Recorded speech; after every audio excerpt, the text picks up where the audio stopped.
have some empowerment and some energy coming your way. Well, let's get it on. I have only just a minute, only 60 seconds in it. Forced upon me, can't refuse it. Didn't seek it, didn't choose it, but it's up to me to use it. I must suffer if I lose it, give account if I abuse it. Just a tiny little minute, but an eternity is in it. Greetings to everybody all over the world who are tuning in, tapping in to this experience. As I said earlier, many of you might just be joining. Let me tell you how this came to be and why this is so important to me. Well, many years ago, I started speaking.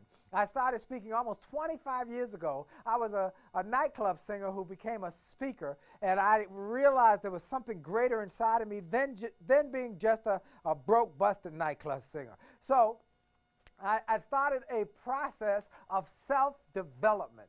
I started reading books. I read It Only Takes, wrote It Only Takes a Minute. I read Think and Grow Rich. I read The Power of Positive Thinking. And one day I realized that I could do something else. And what I decided to do was to empower people, inspire people. Started with young people, speaking to schools and elementary, junior high, and high schools. First in the Washington area, then regionally on the East Coast, and then nationally, and then internationally, and then became one of the top youth speakers in America. That expanded to adults, teachers, and principals, and that expanded from there to corporate and trade associations. But one of the things that empowered me was thinking about this little piece I read earlier. This little piece I read earlier that empowered me, and I want to say it again. You know, this is a story about changing your thinking, and it simply goes like this. Most people are concerned about the state of the world and are discouraged because they do not know that one person can make a major difference. One person can literally change the world. This thought by an anonymous writer shows that each of us can make a difference. The writer wrote, "When I was young, my imagination had no limits. I dreamed of changing the world. But as I grew older and I thought I was wiser, I thought that maybe the world couldn't change, so I shortened my sights, decided to change only my country. But that seemed so big, so immovable. So as I grew into my twilight years, in one last attempt, I settled for changing my family, those closest to me. But they would have none of it. And then as I laid on my deathbed, I realized if I'd only changed myself first, then by example, I might have changed my family. From their inspiration and enthusiasm, then they could change the community, who could then change other communities, which would then change the world. If the country could be changed, then the world could be changed. The key to changing the world was to first make the decision to change ourselves." Folks, this little piece out of my book, It Only Takes a Minute to Change a Life, had a profound impact on my thinking. I said maybe as I was writing the book and reading that over and over again and writing that into the manuscript, you know what? I want to change the world. And so I went about on a process, and I'm very grateful now that people all over the world have either bought my books, have invited me to come to speak, have named me one of the Toastmasters, named me one of the top 5 speakers in the world, 175,000 members of Toastmasters. They named me the Motivational Inspirational Speaker of the Year. But it's because I changed myself first. And that's what I want to talk to you about today. Cheryl Woods did it so wonderfully. I want to first give her a big round of applause for her great message. Cheryl Woods inspires me. She talks real talk about struggling, about the challenges, about the disappointments, about the frustrations, about failing, about falling on her face, but getting back up and keep doing it again. I want you to follow Cheryl Woods. I want you to get her materials, her products. And then Martin Saker talked about that $20, how that $20 was a life-changing experience. Martin, from down in Delray, Texas, came to my boot camp saying, I want to be a speaker. And now, look, he's speaking all over because he's really serious. Well, you know what? These young folks and these people have challenged me, changed my thinking. And so I want to come to you today with a message that I think will help you. I've been thinking about what would I tell everybody who is listening and viewing. First of all, I want to tell you to do this. I've been tweeting. I just sent out a tweet just a few minutes ago. Sent out a tweet to everybody telling them, please go to Change the World Summit. What is it, Shay? Change the World Summit 14. Change the World Summit 14. What's the shortcut? Watch14.com. Watch14.com. See, we live. We doing this out loud. We can do whatever we want. I can scream at them. They're in the studio. Stacy, NC Grant's in the studio. My man Jason up over there in the studio. All right. We got Sister Girl up there in the studio. Come on. The sister is here. And my bride is here. So I'm going to talk about her in a minute because I get weak in my knees just thinking about it. Anyway, let me tell you. We are here because we want to help you. So tell everybody you know. Go online. Go to Facebook. Go to Twitter. Tell all your people on the telephone. I got a message for you today that I prepared especially for those who are ready to change the world. And it starts by changing you. How did it happen? First of all, I want to say, are you ready to really change your life? Are you really ready to change the future? Are you really ready to change your forecast? You know, the best way to predict the future is to create it. You create the future that you want. And that's what I had to do. I had to struggle. So I'm going to give you some steps and some ideas that will help you to grow and help you to develop the thinking that it will take to grow to the next level. Let me tell you my story real quick. As I said, I was a nightclub singer. A broke, busted nightclub singer at that. Now, I wasn't always broke, nor was I always busted. I was a nightclub singer who built the #1 night spot in Washington, D.C. I sang jingles during the day. I sang jingles for places like Pizza Hut and Making It Great. We work well together, News 4 and you, BET, Black Entertainment TV. We work well together, News 4 and you. And one that in the D.C. area many people knew was a mall. It's happening, Iverson, it's happening, Iverson Mall, the happening place. So I sang jingles during the day, but most of my money came from singing in nightclubs. Small, dark, dank, smoke-filled nightclubs. Singing songs I hated, but I kept on singing them because they kept on paying me. One song I couldn't stand. I hated it. Feelings, I hate that song. But every night I come in the club will say, sing feelings, sing feelings. And see, I'd sing it strong because I was waiting for somebody to come into the club and discover me, not knowing most of the people too drunk to discover their way out the front door. And so I built this nightclub into the #1 night spot in Washington, D.C. People would line up at 7 o'clock for the 8 o'clock show, 9 o'clock for the 10 o'clock show. On weekends, we'd have a midnight show. Things were going well. I won the award for Best Jazz Singer, Best Performer, Best Entertainer. We were just making it happen. I bought a house, bought a new little sports car, going after it, making it happen. Well, one night I came into the nightclub. Club owner said, I want to talk to you after the night show. I told the guys in the band they want to talk. We've been selling out for 6 months. We got standing room only audiences. We're about to get our raise. This is going to be awesome.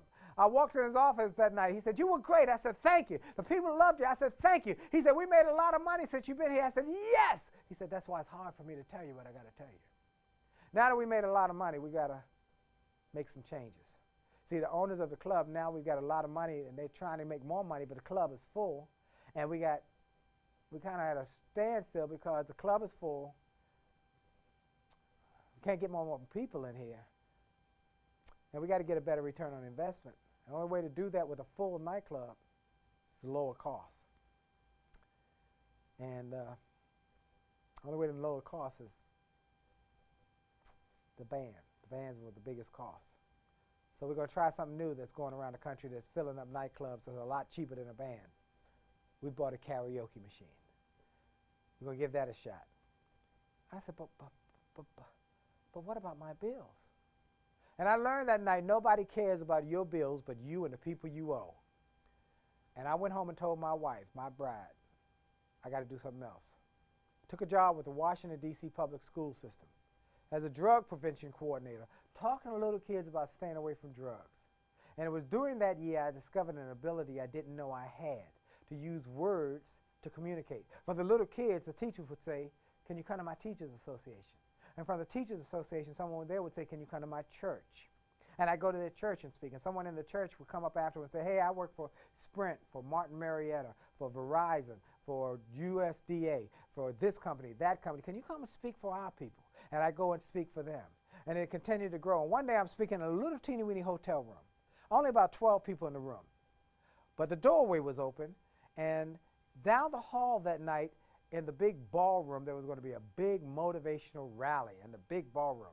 And while I'm speaking to these 12 people all fired up, the door was open. One of the speakers from that night's rally was walking by the room. He was going to check out the ballroom. His name was Les Brown, the motivator. And he stood outside the door and listened to my message. And when I finished, he came in and said, "Young man, you got quite a talent." He said, "Look, I'm putting together a tour. You'd be the perfect opening act. Are you interested?" I said, "I think so." And a few months later, we kicked off the Les Brown Music and Motivation Dream Team Tour, which featured Les Brown, Billy Preston, Gladys Knight, and a little guy from Washington, D.C., me. Because of Les and Gladys, they introduced me to a lot of media people, and they took me around to do interviews as we did this tour. And one of that media interviews or media connections helped me to launch a 1-minute motivational message that started airing on radio called the Willie Jolley Motivational Minute. And that motivational minute then expanded and got syndicated nationally. And it got so popular, it led to my Sirius XM radio show that you now can hear every Saturday at 4 o'clock Eastern Time on channel 141 Sirius XM. And it is just blowing up all over the world. And then as a result of that led to television with my CBS TV show, my PBS specials. And that led to one day a book publisher hearing me on the radio saying, "Look, I heard your message on the radio. Have you ever thought about writing a book?" I said, "No, I never thought about it." He said, "Let me make you an offer." I said, "I just thought about it." First book came out in 1997. It only takes a minute to change your life. This is a collector's edition.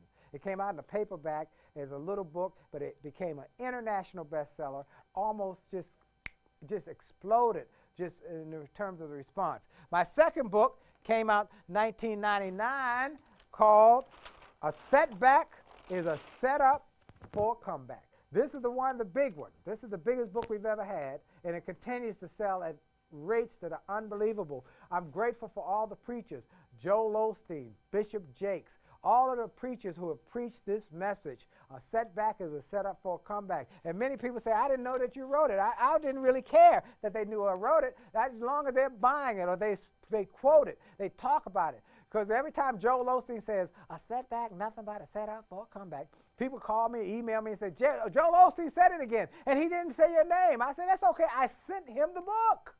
I'm glad he said it. A setback, nothing but a setup for a comeback." Every time he says it, I scream at the television, "Joel, say it again, say it again," because every time he says it, my mind says, "Ching, ching, baby, ching, ching." If you Google a setback, a setup for a comeback, you'll see Willie Jolley. My third book turned setbacks into greenbacks.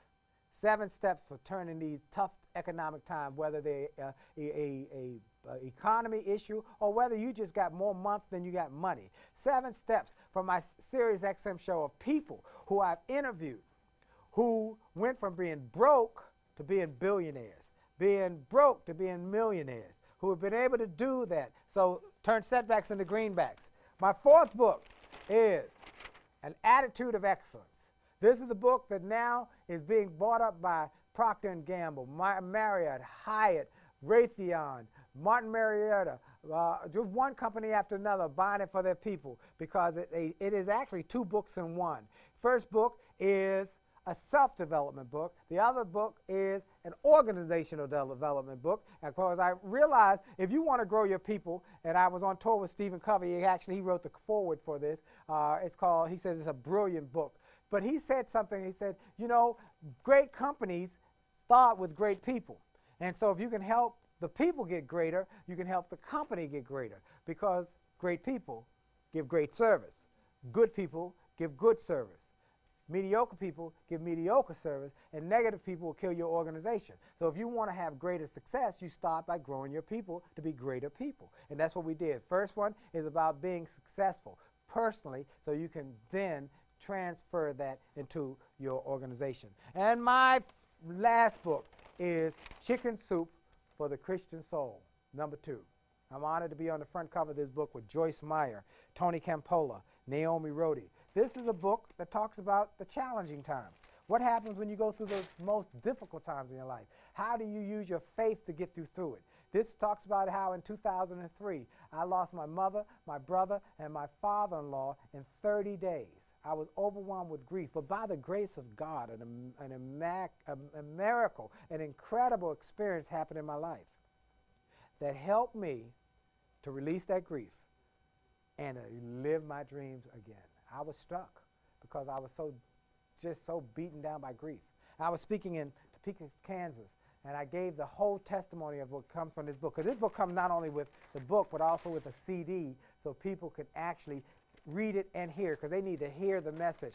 But it is a story, and it's a true story of how God gave me an experience that blessed me. I was in Topeka, Kansas. I gave the whole story, and the chairman of the city council was sitting in the front row. And at the end of my message, he came up and said, "Hey, I need to talk to you." We're in the back room, and he said something that was profound. He said, "Look, this is a story you gave today that has changed my life." He said, "Because I've been struggling with my mama's death for 5 years, and today you released me." If you're struggling with grief, or you know somebody who's struggling with grief, get that book.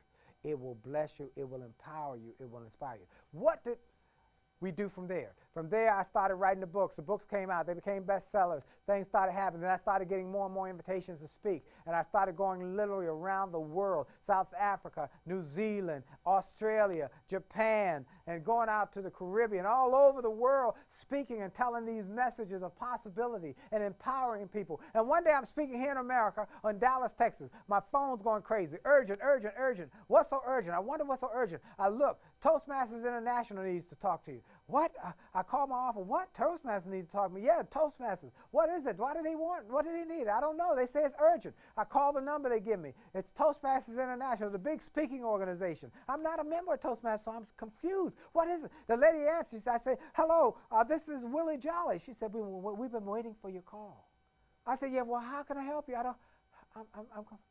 We've been waiting for your call, Mr. Jolley, because we just want to let you know you've just been named one of the outstanding 5 speakers in the world for this year. Former winners include Colin Powell, Norman Schwarzkopf, Nelson Mandela, Margaret Thatcher, Christopher Reeve." What? Are you sure you didn't make a mistake? Are you sure you got the right person?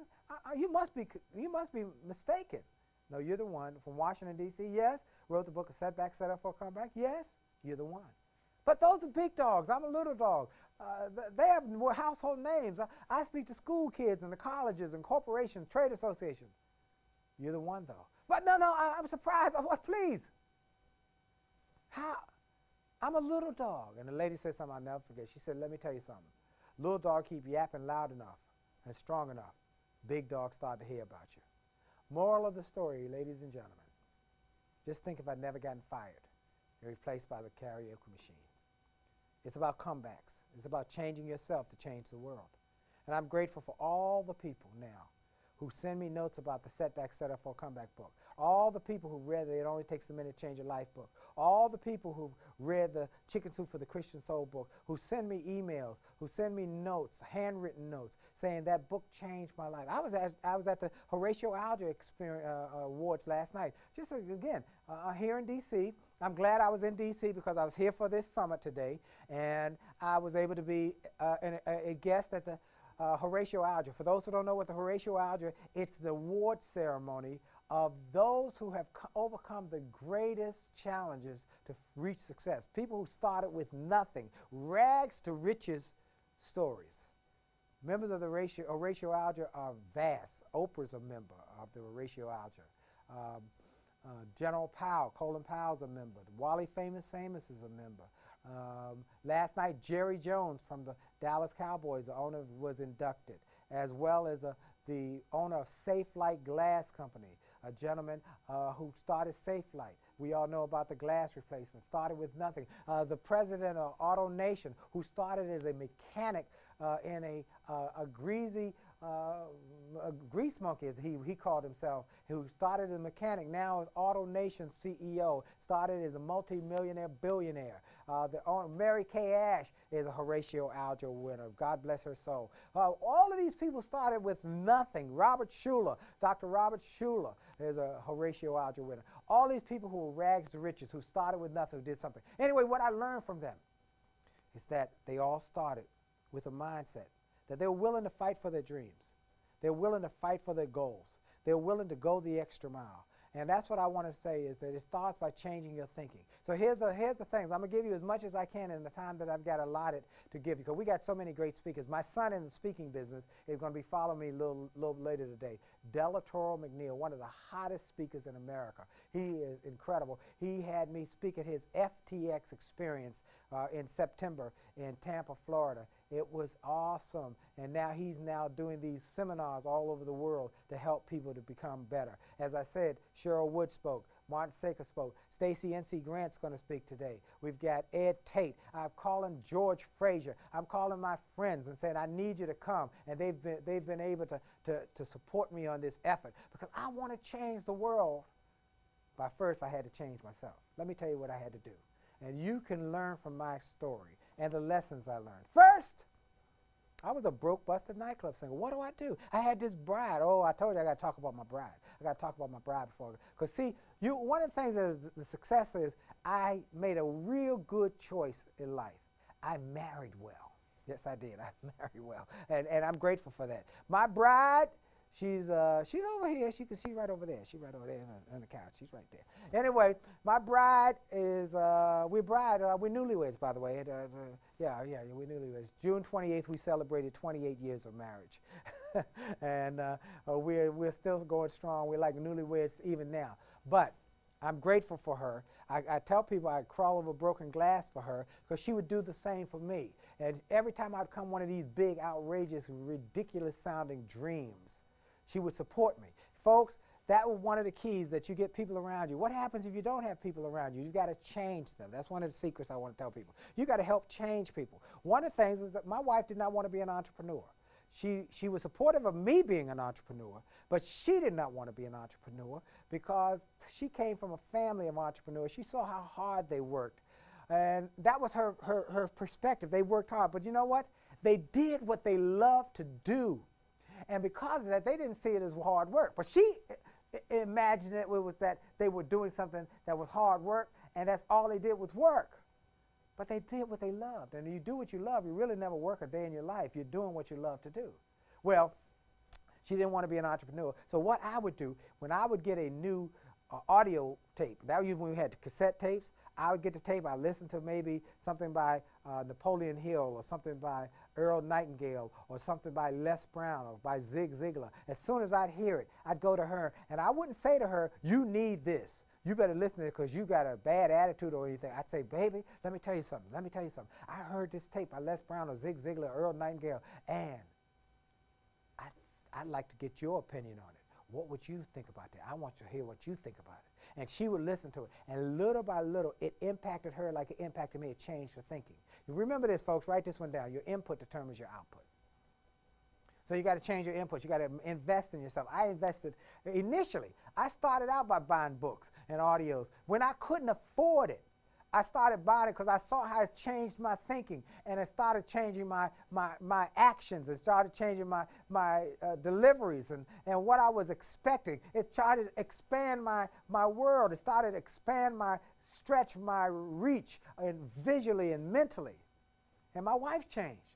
Little by little, she changed. And I'd get a book, and I'd read the book, and I'd highlight it and write it in the margins. I'd say, hey, tell me what you think about this. And before long, she was turning off the radio in the car and just playing CDs and CDs and cassettes. And my son was in the back seat. He was a little boy. She'd take him to school. And he'd be hearing these Zig Ziglar and Les Brown and Keith Harrell and all of these folks as he was riding to school, and the stories and the lessons. And before long, he was quoting this same information. My son today is a lawyer. He's a lawyer in New York City. He passed the New York bar the first time, and it impacted him. He can quote many of those same quotes as well as I can. Well, my wife now is a COO of my company. She's an entrepreneur's entrepreneur. she's making it happen. She goes and says, she said, I never want to go back to where we were, having to have a job. As Della Toro will tell you, a job means just over broke. And so she would say, no, I don't want to do that. I don't want somebody else to determine our destiny. We change it, because we change the world by changing our thinking. I'm excited about the possibilities. And so what it is, we got to get fired, and we got to get fired up if we're going to do it. So here's what we got to do. We got to dream big dreams. Folks, I'm going to tell you what started to happen. What makes a difference? What's the thing that I learned, first of all? I learned that many people say it's the money that makes the difference. Well, does money determine your success? No. Mother Teresa proved that. Martin Luther King proved that. You don't have to have money to make a difference. Oh, you don't have to have money, but if you have a dream and a goal, then money will come your way. No, the key is not the money. The key is the dream, the goal. You got to have a dream. Michael Jordan was asked in an interview, what made you such an incredible basketball player? His answer was, when he was in high school, he got cut from the basketball team for not being good enough. He went home that night and dreamed about doing impossible things with a basketball because he wanted to prove to the coach that the coach had made a mistake. Once he saw it in here, he tried it out there, and once he tried it, he knew he could do it. Duke Ellington was asked in an interview, what makes you such an incredible musician? His answer was, I dream a lot. Walt Disney was asked how he created Disneyland after having a nervous breakdown, going bankrupt, having to sell his house, lose his car, live on the street for a while. His answer was, because I kept on dreaming. Dreams are the seed for success. If you took a little teeny weeny corn seed, dug a hole, put the corn seed in, covered it with dirt, and watered it every day, it would grow into a corn stalk. If you took an acorn and dug a hole, put the acorn in, and covered it with dirt and watered it every day, it would grow into an oak tree. The same is true for your dream. If you could take your dream, create it in your mind, plant it in your heart, and water it every day, it too will grow. Because anything your mind can conceive and can believe, you can achieve.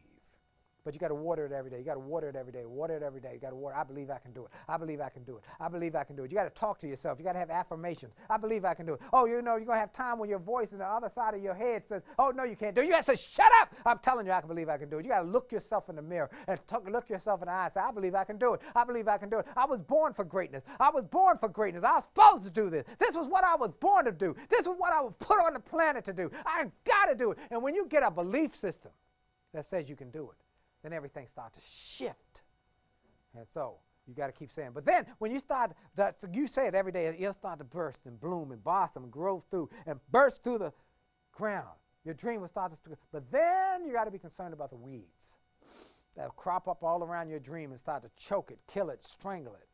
I like to call those weeds the dream busters. Dream busters are all over the place. Dream busters are all over the place. Now, dream busters are interesting because, you know, we know about Ghostbusters. Ghostbusters, when the movie came out, they had these funny outfits and they had these zappers, and you could tell them a mile away. They had a funny car. They stood out in the crowd. Dream busters, they don't stand out in the crowd. No, No, the dream busters, they look a whole lot like your best friend, your cousin, your neighbor, somebody in your inner circle. They don't stand out in the crowd. But they will kill your dreams if you allow them. So that's why you got to understand. Number one dream buster is the person you look at every day in the mirror. It's us. We're the number one dream buster. We all are. And we have to overcome us in order to live our dreams. I'll prove it to you. How many of you have had at least one good idea in your life? Just one good idea in your life. How many have one good idea in your life? One. Just one. All right. Now, how many of you have talked you out of at least one good idea in your life? You told yourself you're too old, you're too young, you don't have enough money, it wouldn't work for you, no one would listen to you, don't have enough experience. Why would somebody? We talk ourselves out of it. We talk ourselves out of idea. And in fact, I ask you one more question. How many of you ever had an idea? You thought about the idea. You really thought about it long and hard. But then you did nothing. And 2-3 years later, you saw somebody else with your idea. How many had that experience? We must stop talking ourselves out of ideas and start talking ourselves into our ideas.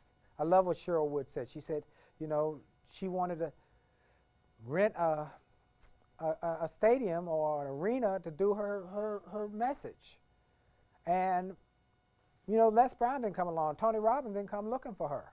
So she said she was going to go on anyway. Jonathan Winters had a great quote I love. It said, he kept waiting for success, and it didn't come, so he went on without it. Folks, You've got to make up your mind. So we got to overcome us. We got to overcome our self-limiting thoughts, our self-limiting beliefs. That's why I say you got to start this process. Look in the mirror every day. Look at yourself and talk to yourself. Have a conversation with yourself. Yes, have a conversation. Some people say, well, you know, you shouldn't talk to yourself. No, I say you should talk to yourself. You should talk to yourself, and you should even answer yourself. Now, I will caution you. I have to say, when you talk to yourself and you answer yourself and you say, huh, then there we got a problem there. Talk to yourself. Have a conversation. So we got to overcome us and our limiting thinking, our limiting belief system. Beliefs are like muscles. And how do you get bigger muscles? By lifting bigger weights. And beliefs, you've got to lift the weight. I believe I can do this. You know, it sounds so elementary. We heard the story of the little train that said, I believe I can, I think I can, I think I can, I believe I can, I think I can. And it kept chugging up the hill. I think I can, I think I can. And eventually got over and up and over. That sounds so elementary. But folks, this is critically important because those who achieve, they talk good to themselves. They have a positive conversation with themselves. And they start saying, I believe I can. I think I can. I believe I can. I think I can. I believe, and it's important because your conversation impacts not just your psychology, but your physiology. When I was speaking in schools, I used to do an exercise with the young people. And you can do this sometime and see. You need two people to do this. So I would have two students, and I'd have them pair up, team up, and there'd be a person A and a person B. Now, the person A, I'd say, put your arm out. Okay. Now, the person B, I'm going to tell you to push that arm down in a few minutes, or in a few seconds, okay? And they say, okay. So the person A, say to yourself, I'm nothing. I'm a weakling. I'm a wimp. I can't do it. I'm not strong enough. I'm a weakling. I'm scum of the earth. I'm just not worthy. Now, person B, push the arm down. Arm will go right down. I say, okay. Now, person A, put your arm back up. All right, now say this. I'm special. I was born for greatness. I've got something special inside of me. I'm strong. I'm powerful. I'm blessed and highly favored. I'm God's child. God's given me a gift, and I'm going to use that gift. I give God glory for all that he does. I'm supposed to do something special. I'm empowered. I'm special. I'm powerful. I am one of God's children, and God didn't make no junk. There are no two snowflakes alike, no two fingerprints alike, no two leaves alike. I am a unique person, and I was born for greatness. Now, try and push the arm down. And they couldn't do it because your physiology is impacted and your psychology is impacted by your conversation. I believe I can. I think I can. You know, it sounds so simple. It sounds so elementary. But someone wrote a book that says everything you needed to know about success you actually learned in kindergarten. In kindergarten, they told you, I believe I can. I believe I'm special. I'm good. I'm a good person. I'm supposed to do great things in my life. Yes. And yet over the years, we start hanging around people and say, no, you can't. We start hanging around people and say, you think you cute, huh? Well, you know what? I always ask that. When people say that, you think you cute, well, what you supposed to think? You ugly? Yes, you're cute. Say it, yeah, girl. Thank you. Just say thank you. It's okay. Folks, number one dream buster is us. We got to overcome us and our self-limiting beliefs. Number two, dream buster we got to overcome is negative people. The negative people we hang around with. Negative, small-minded, itty-bitty thinking people who tell us what's not possible. Oh, you can't do that. You don't have what it takes. You can't do that. You don't have a college education. You can't do that. You don't have the kind of money that it takes to make that business. You can't do that. And they talk you out of your dreams. They talk you out of your potential. They talk you out of your possibilities. They talk you out of, and they do it under the pretense that, you know, because I just don't want you to have no pain. I don't want you to go through pain. Many times they're in your inner circle, people you love, and they love you too. They're not trying to be mean-spirited. They just happen to suffer from possibility blindness. They figure that they couldn't do it, then you can't do it. They figure that because they read somebody who couldn't do it, then you can't do it. They'll come up with you as you're talking about your dreams and goals. They'll say, well, you know, baby, Uncle Johnny tried to start a business one time. He didn't make it. He went bankrupt. You better stay where you at. Bless your heart. Oh, baby, you want to go back to school? You a little old to go back to school, aren't you? Aunt Sally tried to go back to school one time when she was older. She didn't make it. It was painful. You better stay where you at. Bless your heart. But let me let you in on a secret, folks. Something I've learned over the years. I've learned it's painful either way. If you do nothing with your life, it's going to be painful. If you go out here and conquer the world and become the next Bill Gates, it's going to be painful. So I say you got to go through pain anywho. You might as well go for the gusto. Am I right about it? Am I right about it? Yes, yes. I know that's why I'm right about it. You got to go for the gusto. You know, I talked about the fact that you got to maybe want to go back to school. I went back to school 2012. Went back to school to get my doctorate. Been talking about getting my doctorate for 30 years. 30 years. But I was busy. My speaking business, got hot.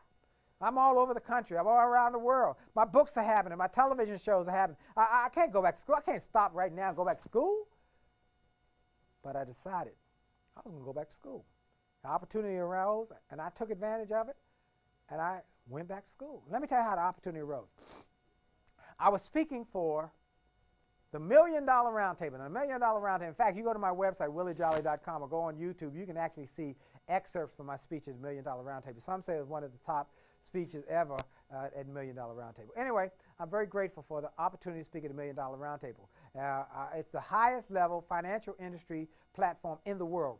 Every speaker wants to be on that platform because there's 7,000 people who buy your products, bring you to speak, all the big financial companies in the room, and they all will hire you if you're good.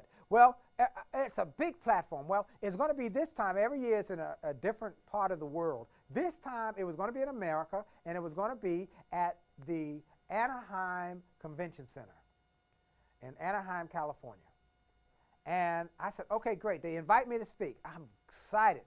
A gentleman from Australia had given them my name and number and said, here's the top speaker, and I think he would be great for the $1 Million Roundtable. They look at my video. They go from 1,000 entries down to 500, down to 100, down to 50, down to 25, and then 12 speakers are chosen. I was honored to be chosen. And so once I knew my time, I was going to be a closing speaker on the first day, which is one of the premier spots. I said, great. It's going to be a Monday. But they said, you got to be here on a Sunday for a technical rehearsal. Okay. Now, on Sundays, I go to church. I go to church somewhere. And so we had to go out on a Saturday. About 3 or 4 weeks prior to the event, I call a friend of mine who lives in Anaheim, California, going to be right near there, and I call him and say, hey, Danny, his name is Danny Cox. Danny, I know you go to the Crystal Cathedral, Garden Grove, California, right there in Anaheim. Could I go to church with you on this particular Sunday because I'll be in California and I want to go to church for something. I want to go to church. And he said, sure.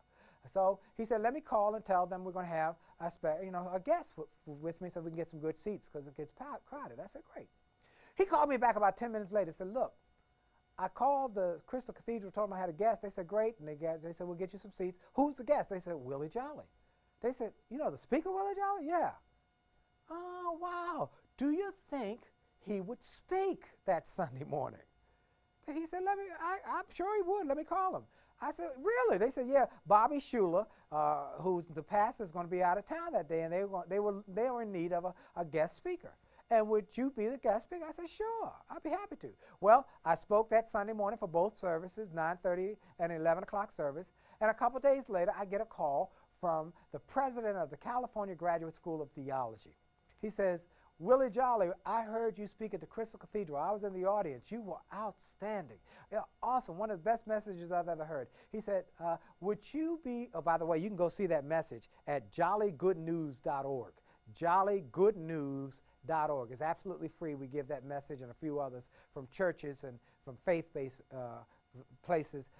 It's my faith-based site, jollygoodnews.org. Anyway, he said, look, would you be willing to be the commencement speaker for our graduation next year? I said, I do a lot of commencement speak. I'd be happy to do that. He said, now here's the problem. We don't have a big budget.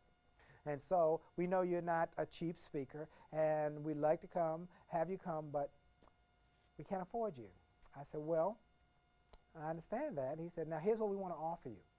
We would like to offer you a little bit of money, something so we a little money, but what we'll offer you is an honorary doctoral degree, an honorary doctorate. And it was in that moment the Spirit hit me. I said, let me make you a counter offer. How about you don't pay me any money, and how about you let me earn my doctorate? He said, what? I said, you don't pay me anything, and let me earn my doctorate rather than the honorary doctorate. He said, nobody ever wants to do work. I said, well, I realize that work is what sets the winners apart from the losers, and I'm willing to do the work so I can get an earned degree. And an honorary is nice, but I'd like to get an earned degree. He said, let me take it to the board of directors. They called me right back. He said, yes. They said, yes, yes, yes. Now, he said, let me understand it. Let me say this, though. It's a 2-year program. This is a 2-year doctoral program. So we need you next year. So you'd have to work on your doctorate 2 years and speak the year before you graduate. I said, that's okay. Whatever it takes to do it, I'm willing to do that. He said, okay, send me your transcripts, and if you've written any books, send those. Well, I sent my 4 books, and that's critical. 4 books and my transcripts for undergrad and graduate school. I had a master's degree in theology, and so sent both of them to him. And a couple of weeks later, he calls and said, look here, we got your transcripts, everything checks out, and we got your 4 books, and we've read them. They're all faith-driven, faith-inspired. The first year of our doctoral program, you have to do 4 intensives where you write intensive papers. You've written 4 books that are all faith-driven. We have decided to credit you the first year of your doctorate. And so now you have to work the second year. You got to write your dissertation, 150 pages. You got to write 4 more papers, and you got to do some symposiums. But it is possible that you will graduate when you are giving the commencement address. So I went to work, and it was hard. It was real hard, in fact, real hard. First paper I wrote, I took it in. I just, I sat down at a computer one day and I started writing a paper. I took it to the dean and gave it to him, and he called. He said, "I'll read it overnight." And the next day I came in. He said, "Come on in." And he said, "We love your books." I said, "Yeah, great. You write great books." He took his paper and he tore it in half. He said, "But your paper stink, because your paper is what you already know. It's out of what you already have. You have a lot of knowledge because of all of your books and everything. But that's not what we need. That's not what we want. We want you to do research. We want you to grow. You got to go to the library. You can't tell us what you already know. You got to work." It was humbling. It was painful. But I went to the library, and I sat in that library in my 50s with kids who were in their 20s. It was humbling, but I studied. I stopped speaking for months, 6 months. I shut down my speaking business to go to the library every day for hours, to study, to read, to research, to write papers. And I'm very honored that on May the 19th, 2013, I got my doctorate of ministry with an emphasis in faith-driven achievement, and I gave the commencement address on that day. And let me tell you something, I gave myself a good talking to. And what I go would say that, it's like I said to you, many people are saying, I want to go back to school, but their friends, their family, their cousins, somebody say, you're too old. No, you're never too old to live your dreams. Never too old to go after it. One lady came up to me after my speech, one of my speeches one day, and said, I want to go back to school now, but if I go back to school now in 4 years, I'll be 58. I said, if you don't go back to school, how old will you be in 4 years? You should go after your dream. Number one thing that will kill your dream is our self-limiting beliefs, our self-limiting thoughts. We've got to talk to ourselves. We got to say, yes, I can. I believe I can. I'm going to do it. Number two, you got to stop hanging around with negative, small-minded, itty-bitty, petty-thinking people, even those in your inner circle. If you cannot change the people in your inner circle, change the people in your inner circle. You hear what I just said? If you cannot change them psychologically, then you got to change them physically. You got to get them out of your inner circle. I make a hard, fast rule. I do not hang around with negative, small-minded, itty-bitty, petty-thinking people. I don't do it. When they start talking all that negative talk, I'm beep, beep, beep, beep, beep. I'm disappearing. I'm getting out of there because I know that they will kill your dreams. See, when I learned that early as an early kid. I was a trumpet player when I was in junior high school and high school. I used to play trumpet, and I'd play with a little band. We'd play around the Washington, D.C. area, and I'd play in this band, and every weekend we'd play somewhere. Now, every day I'd go to band practice, and my parents would say to me, they'd say one day they said to me, you could do this, good. They said, great. They said, well, you know what, you should sing too. I said, sing? Well, you sing at school, you sing at church, you sing in the choir. You got a good singing voice. I said, really? Yeah, you should do it. Go and sing with the band. So I went to band practice that night and said, guys, can I sing tonight? They said, okay. And I said, I want to sing. They said, everybody said, okay, go ahead and sing. And I started singing, and everybody said it sounded good except one guy who started laughing. He was the lead singer. He started laughing, and then the mob mentality took over, and everybody else started laughing. I was humiliated. I felt about this big. I wanted to cry, but I couldn't let my boys see me cry. I walked over in the corner and said, I'll never sing again as long as I live. And for 3 years, I kept that vow. I didn't sing at home. I didn't sing at school. I didn't sing at church. I wouldn't even sing at people's birthday parties when everybody sang happy birthday was because I was ashamed. See, they had planted the seed, but I watered it. And I grew it from a seedling to a redwood tree in my mind. I didn't think I could sing. One night, I'm playing my trumpet in a nightclub. People everywhere. The place is packed. The band leader gets a note. Singer sick, can't come. He looked around and said, somebody got to sing. Willie, come on over and sing. I said, no, I can't sing. He said, no, I want you to sing. I said, no, I can't sing. He said, no, man, I want you to sing. I don't care what you want. I'm not singing for you or anybody else. He said, who are you getting an attitude with? I said, I'm not singing. He said, yes, you are. I said, no, I'm not. Sing. He said, no, sing, no, sing, sing. I said, no. He said, sing, no. He said, you either sing or you fired. Feelings. At that point, it became an easy choice. I closed my eyes and started singing as loud as I could and as strong as I could. And when I opened my eyes, people had stopped dancing and were just looking. And I sang and they clapped. And I sang and they clapped. And I sang and they clapped. End of the night, people were lined up here, lined up there, lined up over here. Asked could I sing at their wedding, at their graduation, at their reception, at this or that. Finally hit me like a ton of bricks. My friend had lied to me. But since that time, I've sung on Broadway, Carnegie Hall, Kennedy Center, Lincoln Center. I've been on records, on tapes, on radio, on jingles, on television. I've been singing at the end of my speeches for many years all over the world because I stopped listening to those negative people. Don't listen to those negative people. They will kill your dreams. There's an old saying that says, where is the richest place in the world? The answer is the graveyard. All the people who had great ideas that would have made them wealthy, great ideas that would have changed their lives, great ideas that would have changed their futures, great ideas that would have changed their fortunes, great ideas would have changed their families, great ideas would have changed their legacy. But they listened to some negative person, and they took that $1 million, billion-dollar idea with them to their grave.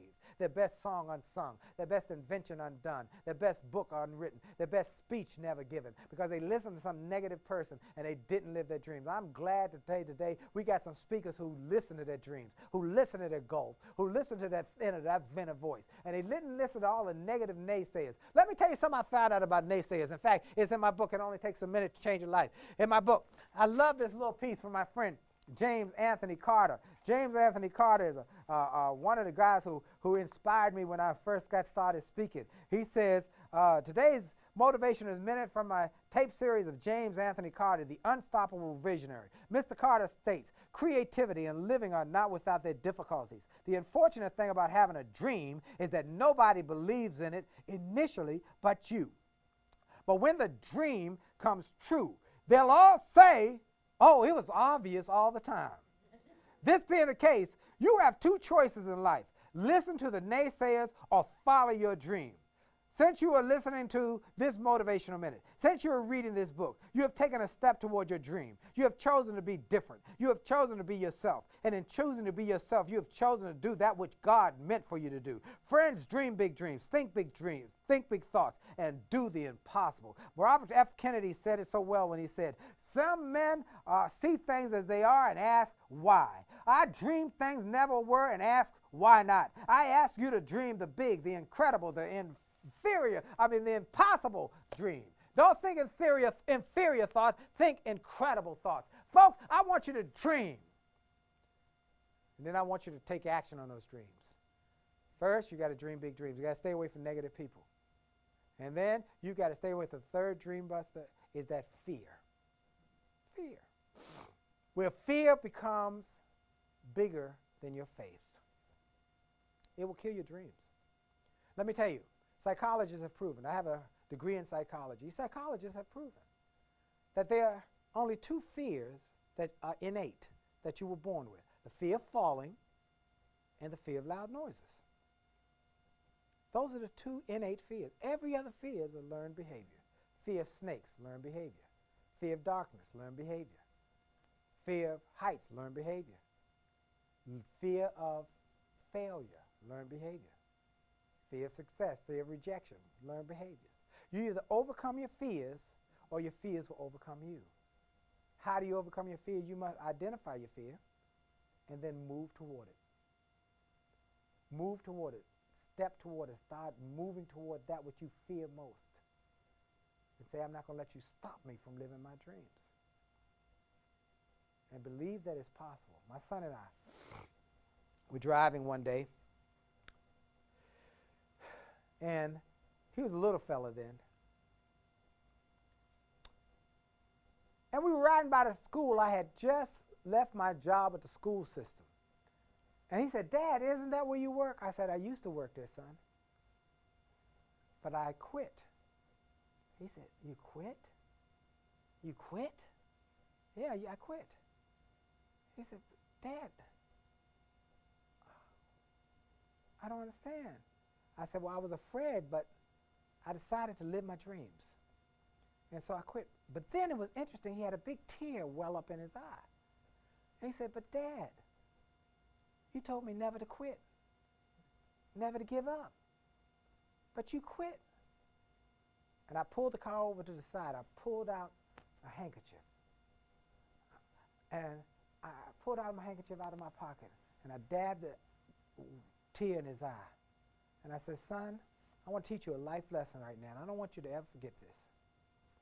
I quit not because I was giving up. I quit because I was going up.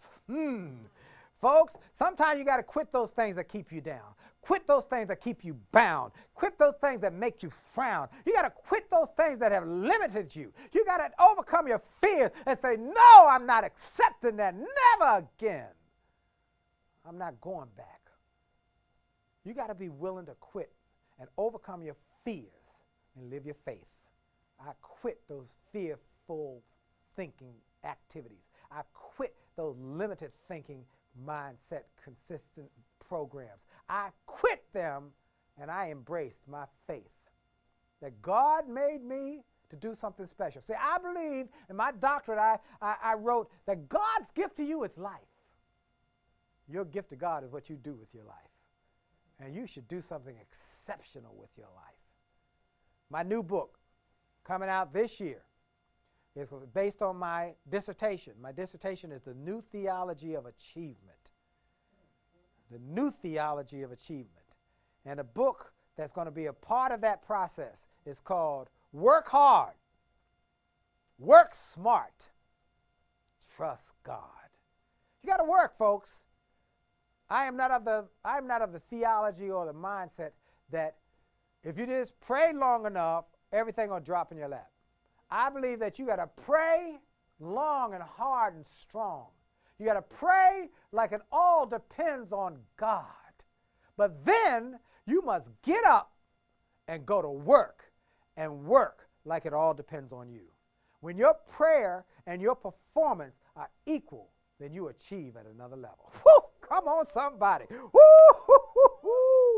And you're going to have to take some chances. You're going to have to take some risks. You're going to have to invest in yourself. When I was a new speaker, I wanted to be a speaker. And someone said that you want to be a speaker, you got to go to National Speakers Association. I went to the National Speakers Association. I encourage you to go to the National Speakers Association. And then as I said, well, how do I go from just a good local speaker, now that I've got this going on, and thought, how do I get to the big time? They said, there's a guy in North Carolina who's one of the real makers of great speakers. He's the one who has done it, and he teaches people how to do it. I said, I want to go there. I want to go there. So I went and got on the phone and found his number and called his office, and the lady said, we have in our seminar. We have in our annual seminar. We have it in about a week, and we got one slot left. I said, oh, great. I'd love to come. I want that slot. I want to come. I want that slot. She said, okay. I said, how much is it? She said, it's $10,000.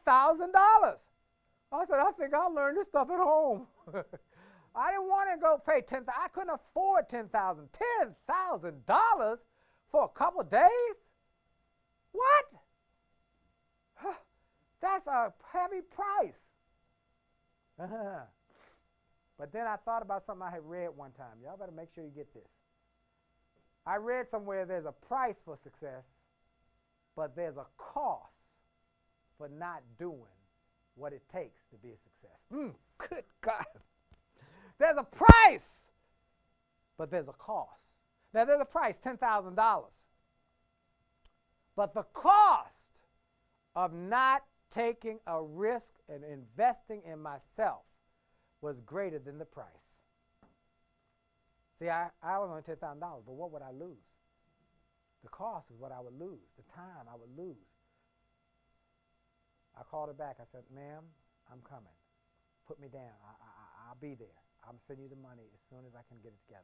Hung up the phone. I begged and borrowed. I didn't steal, but I did everything else. I begged, I borrowed. I called everybody I knew. I sold what I had to sell. I struggled. I scrimped up the money. I got it together. I went and paid that $10,000, and I came back, and I made $100,000. And the next time they had a seminar, it was more. I paid whatever he wanted. $10,000, $15,000, $20,000, I didn't care what it took. Because every time I'd go back, I'd come back and triple it, sometimes quadruple it, sometimes 10, 20 times return on my investment.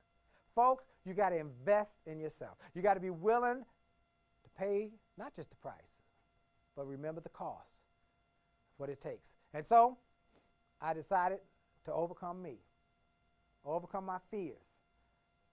I decided to leave those negative people alone. And I decided the third thing you got to do, you got to overcome your fears, you got to take action. You got to take consistent action. Let me read another thing from the book.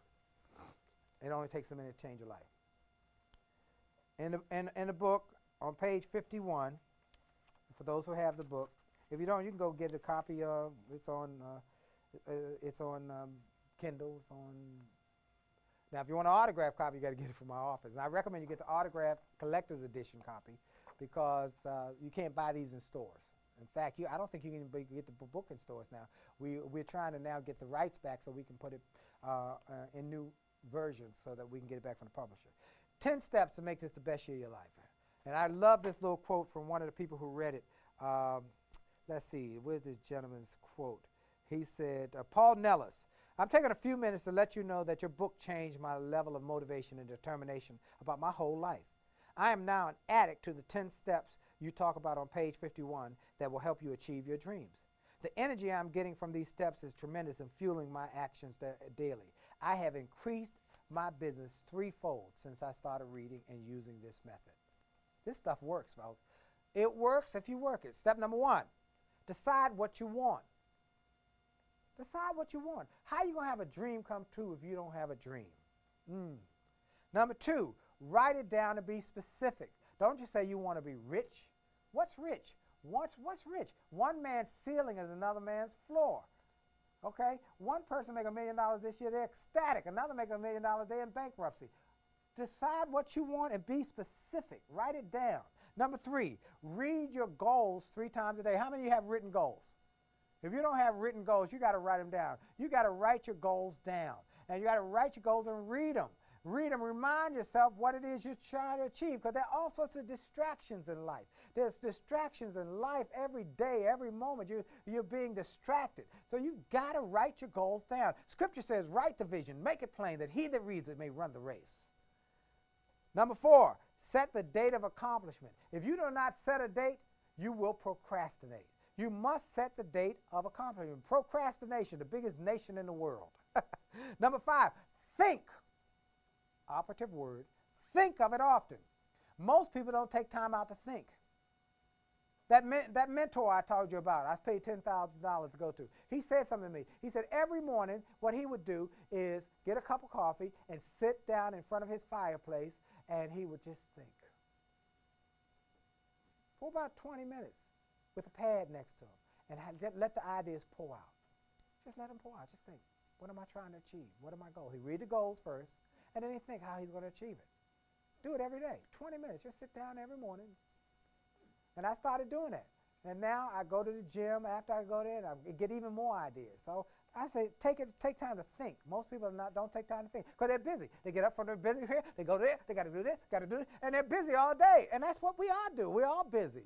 But take time out for creative thought. Number 6, dream and imagine. See yourself enjoying the fruits of your labor. See yourself in the car you want. I see the car I want. The car I'm actually driving right now is a very nice luxury car.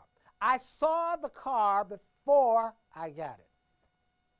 And I went to the Mercedes dealership and told them exactly what I wanted, and they said they didn't think it was going to be able to get it anytime soon, because I believe in getting cars that I don't have to drive off the lot with the ticker shock. I let somebody else do that. They bring it back, an athlete or somebody, and I get it when it's got low mileage. I told them what color I wanted. I told them what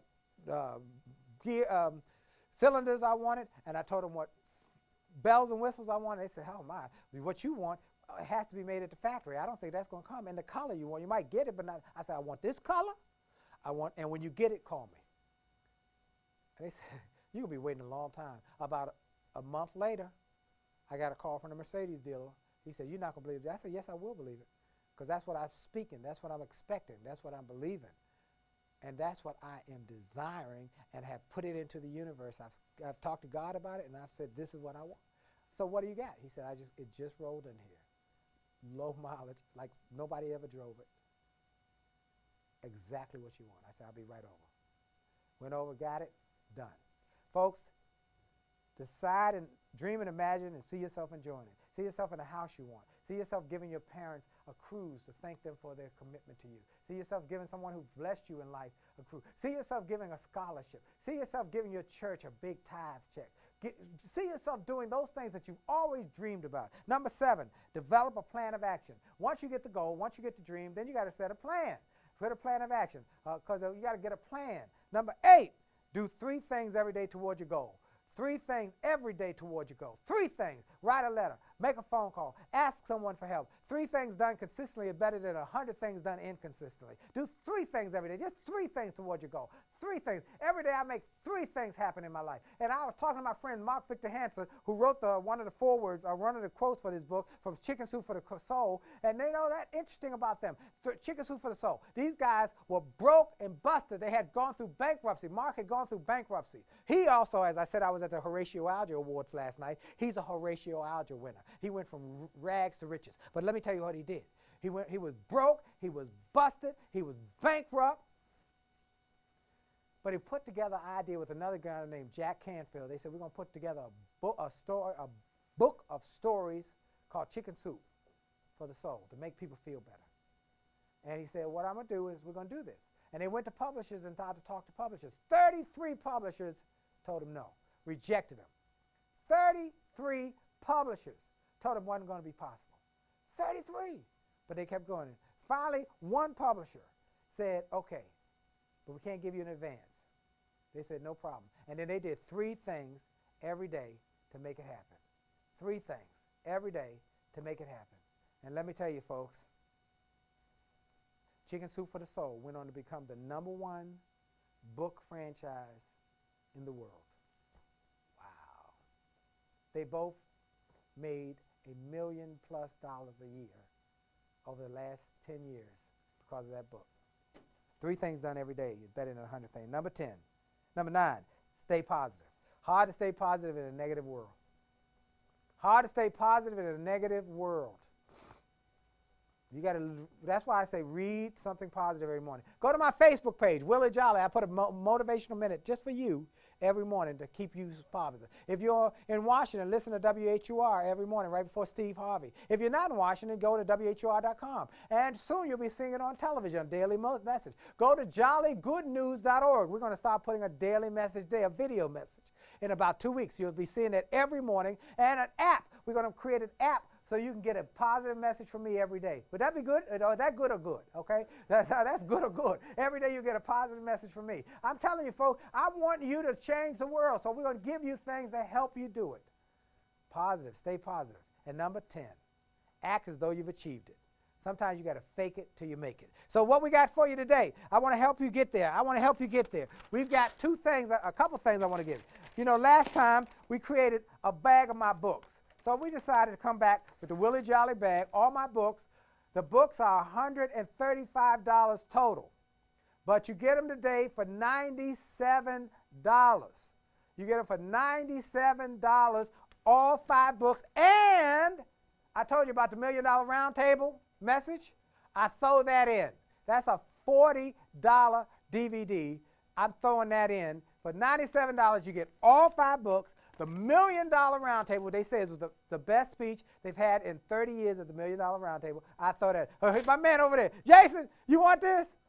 Go get it. Go get it, Jason. Go get it, man. All right, Jason. Jason said he got to come get it. Jason said, I want it, man. All right, Jason took it. It's gone. But we got more of them. Go on my website. In fact, my assistant Cheryl told me where to tell you to go. We're going to get y'all. Let's see. Where is the site? Because I'm trying to make sure we help everybody who's serious about that. Okay. Let's see. Cheryl, what is the site? The books. Okay. It's updated. WillieJolley.com/change. WillieJolley.com/change. What else is on the change site? Well, you know, most of the people in here have said they either want 2 things. One, everybody in this who've been calling us, who were on the other night on the call, on the Google Hangout, they want either to be an entrepreneur, how to be an entrepreneur. Many people want to, you know, heard Cheryl Wood say, I wanted to be an entrepreneur, I didn't know how to be an entrepreneur, and I didn't know how to learn to be an entrepreneur. Well, she did that 5 years ago, and I thought about that because I've been an entrepreneur. So I put together the Entrepreneur's Rich Success Treasure Chest, How to Be an Entrepreneur. This comes with 2 DVDs, Living the Dream DVD, and The Millionaire Within, How to Release the Millionaire Within, okay? Called the Entrepreneur's Rich Success Treasure Chest, okay? The what? Oh, site, thank you. WillieJolley.com/change. Okay, WillieJolley.com. This comes with 2 DVDs, 4 CDs. One of the CDs is worth the whole package. It's me and Les Brown together on a teleseminar that is dynamite, talking about how we did it and what you can do. There's also the power of entrepreneurism, also how to sell your products and possibilities. This is a powerful, plus it comes with a workbook. This workbook is a book that I did not write. It's called The Wealthy Entrepreneur by Phil Wilkins. Phil owns a number of McDonald's and a number of other franchises. He was on my Sirius XM show. He sent me the book just so I could read it to prepare for the show. I read it. It was so good I bought 1,000 copies. I said, everybody I know need one of these copies. It tells you how to set up your business, how to get an LLC, how to get to deal with the tax stuff. Because a lot of folks go out of business because they don't know how to deal with taxes. Tell you how to hire people, how to run. Hey, hello. All of those little things make a big difference. If you're going to be an entrepreneur, he tells you how to do it, A to Z, soup to nuts. So this package is available. This package is on my website. It's $397. $397, and it's worth twice that much. Okay, so that's one package. The other package, other people want, if they don't want to, you know, they either ask me about entrepreneurism or they ask me about how to be a speaker. I want to be a speaker. We get calls every day about how to be a speaker. I want to be a speaker. We get them every day. I want to know how to be a speaker. So we put together a package. We've had it. It's one of the top selling packages. The Process of Becoming a Professional Speaker, another book that we really love, that I just love. It was so complete, I didn't need to write this. How contracts, one-sheets, how to get with bureaus, how to build your business. So The Process of Becoming a Professional Speaker. And then there's 6 discs. One is how to go from unknown to known in a year. What I did to go from an unknown speaker to a known speaker in a year when I first got started. What I marketed differently than other speakers. How I did some different thinking, because I came from the music industry. I came from having to create my own platform. Then the power of stories, how to tell stories. If you notice from my speaking, I've been telling you one story after another to inspire you, because people think in stories. Or think in pictures, and I'm trying to paint a picture. You saw me on that stage getting fired. You saw me having the guy telling me singing. You saw a picture in your mind, didn't you? Yes, you did. You saw me when I talked about going in that office that day and after having a nightclub experience, and he's saying, we love your band, but you got fired because it was replaced by a karaoke machine. You saw me. All one story after another. Platform power, how to have a powerful platform presence. Then how to build a profitable and powerful speaking business. And then my wife is also on this, how to build the back office. Because part of this is your back office as a speaker. How do you run the back office? Because a lot of times speakers fail because they don't have a good back office. And then there's a DVD.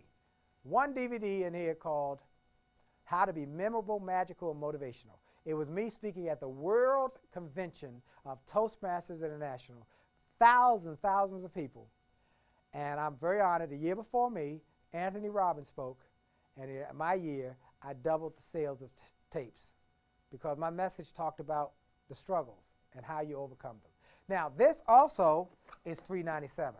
So this is $3.97. This is $3.97. You can get this $3.97 on my website. You can get this $3.97 on my website. My deal for you today is you get this one, I throw in this one. You get this one, I throw in this one. You get both for $3.97. Great deal.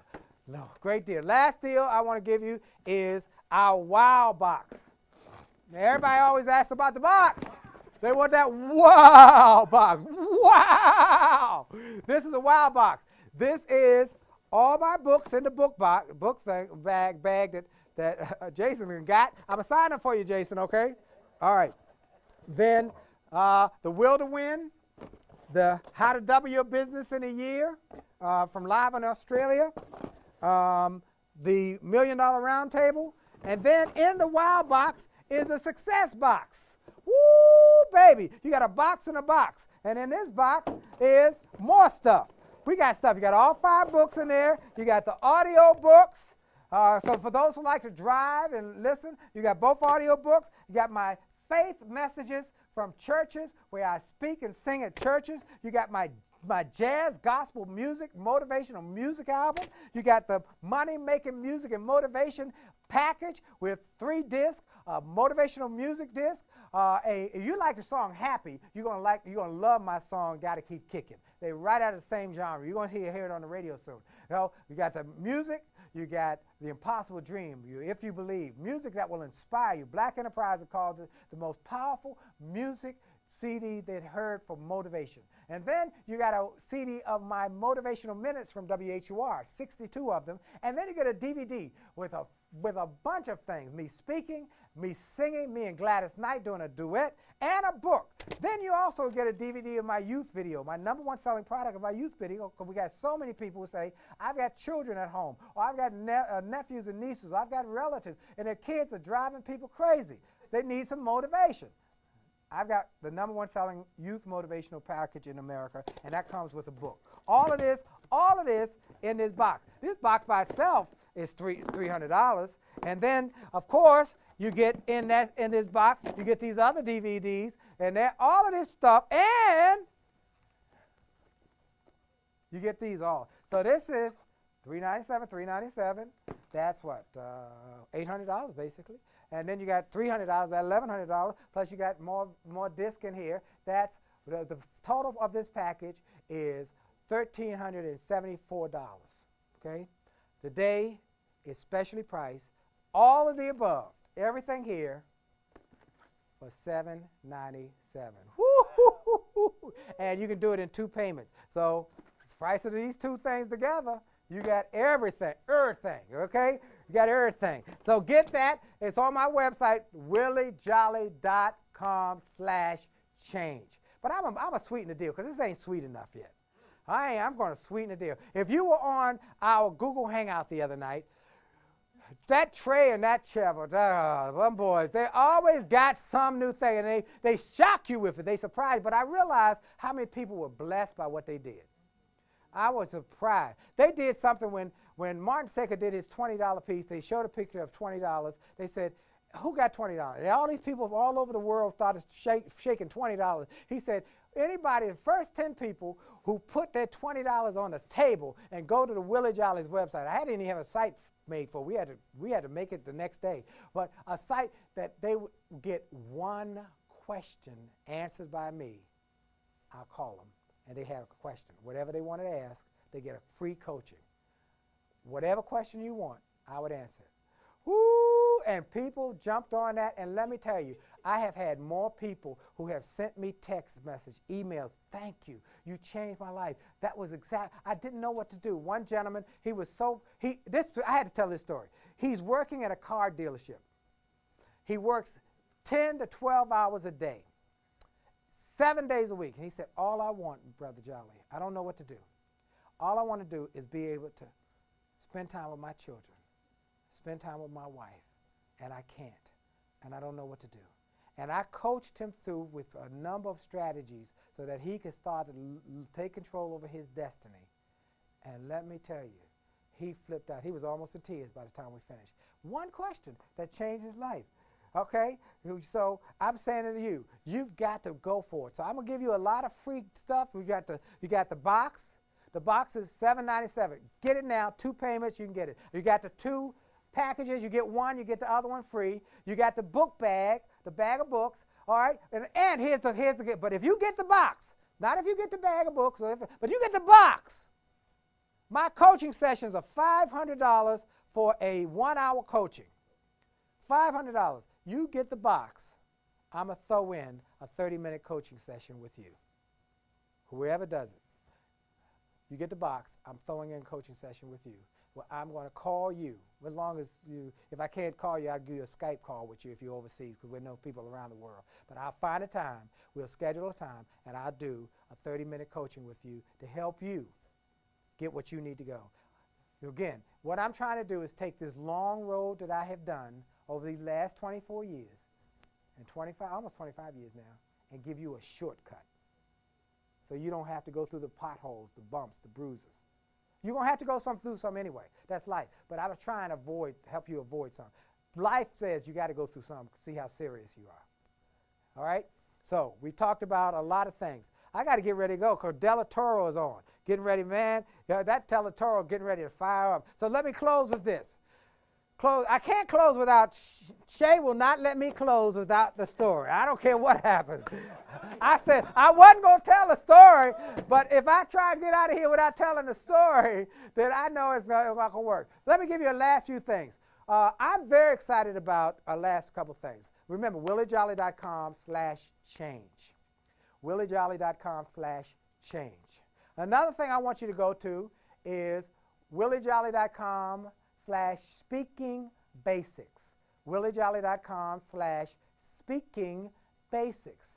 Then I want you to go to my faith-based site, jollygoodnews.org, so you can get some of the free messages from the Hour of Power, the Crystal Cathedral, First Baptist of Glen Arden, TBN. Then go to my profit, what we call my non-profit and our profit site, our profit site where we have our books and so forth, williejolly.com. Get some of the books, get the e-books, get all of that. But go to williejolly.com/change. You got also videos on there free. Go to williejolly.com/free. That will do it too. You get some of my interviews from Colin Powell, Bob Johnson, people who have changed their lives by changing their world. Now, I'll close with this one. Also, I want you to understand this last thing. My Sirius XM show is phenomenal. Last week I had Chris Gardner from Pursuit of Happiness. Incredible interview. You go to walkwithwealth.tv. Walkwithwealth.tv. You can get access to these interviews.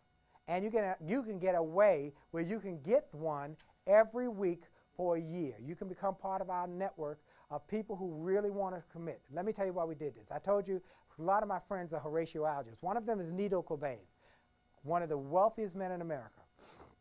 Came to America from Lebanon. His mama sent him at 17 years old with $50 in his hand and a dream. She said, but son, I can't give you any more money. Go to America. This is all I got. But do this. When you get to America, walk with the wealthy, talk with the wealthy, learn from the wealthy, and you will become wealthy. He took his $50, could hardly speak the English language, came here and learned how to speak the language, but he walked with the wealthy, talked with the wealthy, learned from the wealthy, and he became one of the wealthiest men in America. Horatio Alger Award winner, Ellis Island Award winner, owns a bank, owned a bank. Now the bank got bought up by BB&T. He's a board member of BB&T. He's on the board of the Lazy Boy. He's the president of High Point University, has transformed that school. Wealthy American citizen now. I learned that most people who want to be wealthy don't know how to be wealthy because they're not around the wealthy. And the problem is getting access to the wealthy. Well, I solved that problem for you by giving you access to my access. So you get to sit and listen to a Wally Famous Amos for an hour, a B. Smith for an hour, Bob Johnson, Sheila Johnson, billionaires, Michael and Stephen Roberts. You get to listen to what I asked them that helped me to grow my wealth so you can grow yours. Walkwithwealth.tv. You got to believe. You got to believe that it's possible. I am so excited. I came here today to just say I want to change the world. Would you help me? Would you get a part of this? Send this message out to people. We're going to replay this video. We're going to replay this. We're going to get this going. I want to change the world. On Monday nights, coming up soon, too, you get on my website. Make sure you get on my newsletter. We're going to start a Monday night, what I call Monday School, like Sunday School, but Monday, where I give you a faith-driven message that will help you to live better and achieve more. Every Monday night, we're going to start it soon. Would that be good for you? Is that good or that good? Is that good or that good? And it's going to be online. We're going to have no limits, and it's going to be on demand. And then we're also going to have the app. Well, Shay would not let me leave with this story. If you've ever seen me speak recently, you've heard me tell this story, because it's a story that I now tell almost all the time, because it changed my life. I was a new speaker.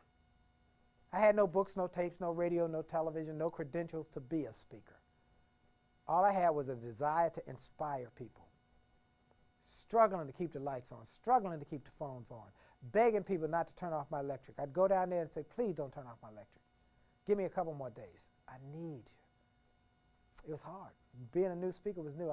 No one knew who I was. Finally, somebody said, we want you to come speak. Orlando, Florida. We'll pay you. We'll pay your fee.